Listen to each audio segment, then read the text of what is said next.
হাঁসের মাংস পছন্দ করে না এমন মানুষ খুব কমই আছে। তারপরে যদি হয় রাজা হাঁসের মাংস, তার সাথে চালের আটার রুটি, কেমন হবে বলেন তো? একদম জমে যাবে, তাই না?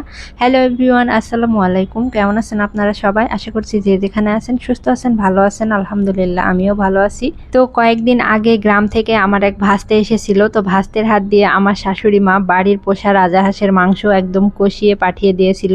তো আমি একটু রান্না করে নিলাম, আর এইদিকে চালের আটার রুটি বানাচ্ছিলাম। দুপুরে সবাই মাংস দিয়ে ভাত খাওয়া হয়েছিল, আর রাতের বেলা রুটি বানিয়েছিলাম। হাঁসের মাংসের সাথে চালের আটার রুটি একদম পারফেক্ট কম্বিনেশন। তো মাহিরের বাবার হাঁসের মাংস খুবই পছন্দ। শুধু মাহিরের বাবার না, আমাদের বাসায় সবাই হাঁসের মাংস পছন্দ করে। আর এই জন্য আমার শাশুড়ি মা সারা বছর সবসময় হাঁস পোষার চেষ্টা করে। আমি কিন্তু হাঁস পোষাটা পছন্দ করি না, কিন্তু তারপরেও আমার শাশুড়ি মা হাঁস পোষে, কারণ হাঁসের মাংস তার ছেলে খেতে খুবই পছন্দ করে।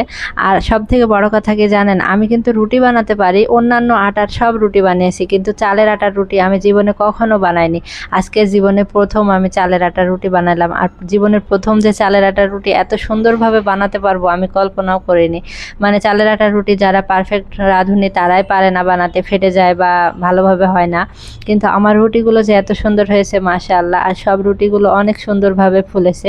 তো দেখুন, একটা রুটিও কিন্তু পুড়ে যায়নি বা নষ্ট হয়নি, সবগুলো রুটি অনেক সুন্দর হয়েছে আর একদম সাদা ধবধবে। আমি প্রায় এক ঝুড়ি রুটি বানিয়ে ফেলেছি। আর সবাই রাতের বেলা হাঁসের মাংস দিয়ে রুটি খেয়েছিল। কে কে হাঁসের মাংস দিয়ে চালের আটার রুটি খেতে পছন্দ করেন অবশ্যই কমেন্ট করে জানাবেন। আর আমার রুটি বানানো কেমন হয়েছে সেটাও কমেন্টে জানাবেন। তো মাংসটায় প্রচুর পরিমাণে তেল ছিল, যেহেতু রাজা হাঁসের মাংসে চর্বি থাকে অনেক। তো এত সুন্দর হয়েছিল রান্নাটা, খেতে অনেক মজা হয়েছিল। তো আমার ভিডিও যদি আপনাদের কাছে ভালো লাগে তাহলে অবশ্যই লাইক কমেন্ট শেয়ার করে পাশে থাকবেন। ধন্যবাদ সবাইকে।